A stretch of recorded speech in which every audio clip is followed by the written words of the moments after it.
স্থানীয় সরকার নির্বাচনের তফসিল আগস্ট মাসে ঘোষণা করতে পারে নির্বাচন কমিশন। সে অনুযায়ী অক্টোবরের প্রথমে ইউনিয়ন পরিষদ দিয়ে স্থানীয় নির্বাচন শুরু হবে বলে জানিয়েছেন প্রধানমন্ত্রীর তথ্য উপদেষ্টা। সচিবালয়ে সরকারের বিভিন্ন কার্যক্রমের অগ্রগতি নিয়ে ব্রিফিংয়ে ডক্টর জাহিদুর রহমান জানান, এরই মধ্যে নির্বাচনের রোডম্যাপের খসড়া প্রস্তুত করেছে ইসি।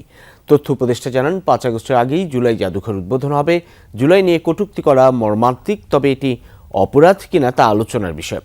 এনসিপির সমাবেশে ককটেল বিস্ফোরণের ঘটনা খতিয়ে দোষীদের গ্রেফতার করা হবে বলেও জানান তিনি। দীর্ঘদিন ধরে প্রশাসক দিয়ে চলছে সব সিটি, পৌরসভা ও উপজেলা পরিষদ। অনেক ইউনিয়ন পরিষদেরও একই অবস্থা। এমন বাস্তবতায় স্থানীয় নির্বাচন দ্রুত করার দাবি জানিয়ে আসছে বিরোধী দল।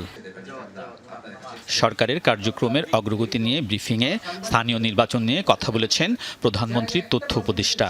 জানান, কখন, কবে, কোন নির্বাচন হবে, কবে ঘোষণা করা হবে তফসিল, এর রোডম্যাপ করছে নির্বাচন কমিশন। আগস্টের দ্বিতীয়ার্ধে তফসিল ঘোষণা করে অক্টোবরের প্রথমার্ধে ইউনিয়ন পরিষদ নির্বাচন শুরুর পরিকল্পনা করা হচ্ছে। এই অক্টোবরে যদি শুরু হয়, পরের বছরের অক্টোবর নাগাদ সব নির্বাচন শেষ হবে।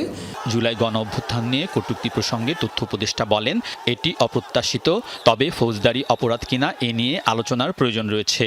5 আগস্টের আগেই জুলাই জাদুঘর উদ্বোধন হবে বলে জানান তিনি। জুলাই নিয়ে কটূক্তি অত্যন্ত মর্মান্তিক, অত্যন্ত অপ্রত্যাশিত, কিন্তু এটা এখন পর্যন্ত আমরা ক্রিমিনাল অফেন্স হিসাবে আমরা কোনো আইনে এটাকে ইনক্লুড করিনি। সুতরাং আইনগত ব্যবস্থা তাদের বিরুদ্ধে নেয়ার ক্ষেত্রে ওই কাজটা আগে করতে হবে। যে জনবল নিয়োগ আছে, এরকম আরও কিছু কাজ বাকি আছে, হয়ে অবশ্যই 5 আগস্টের আগে জুলাই জাদুঘর উদ্বোধন হবে।